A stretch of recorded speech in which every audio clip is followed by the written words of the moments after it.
Welcome back மக்களே. இன்னைக்கு உங்களுக்காக மரீனா பீச்சை சுத்தி காட்ட போறேன். மக்களே, மறுபடியும் சைக்கிள் பஞ்சர் ஆயிடுச்சு. கண்டிப்பா வேற சைக்கிள் தான் வாங்கணும். நாளைக்கு போய் வேற சைக்கிள் வாங்குவோம். என்ன கொடுமை சார் இது. நல்ல வேளையா மரீனா பீச்ல தான் ஸ்டாப் ஆச்சு. நீங்க லைட் ஹவுஸ் மேல போயிருக்கீங்களா?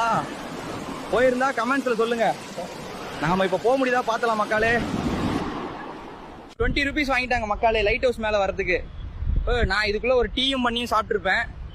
சரி பரவாயில்ல. மக்களே, லைட் ஹவுஸ் போனது வேஸ்ட் தான். பீச்சில் மாங்காய் சாப்பிட்டீங்களா? செம்மையா இருக்கும், ட்ரை பண்ணுங்க. வீட்டில் வாங்கி சாப்பிட்டாலும் இப்படி இருக்காது. நண்பா, செம்ம ஃபாஸ்டா சுத்துறடா. ஏன்டா என் மேல இவ்வளவு கோபம் நண்பா? போதுண்டா, முடியல. இன்னைக்கு vlog அவ்வளவுதான் மக்களே. நாளைக்கு சந்திப்போம். சைக்கிளை வேற வீட்டுக்கு தள்ளிட்டு போனோம். நாளைக்கு புது சைக்கிள் வாங்கலாம் மக்களே. பை. இந்த படிச்ச வயசுல படிச்சாம, சம்பாதிச்ச வயசுல சம்பாதிச்சாம, எந்த நேரமும் ரஸ்தியாவது அடிச்சு ஒருத்தர் எல்லா கென்சிலையும் நிச்சய அவனை டேக் பண்ணிட்டு போங்க. அப்ப சரி அவன் திருந்துமோன்னு பாக்க.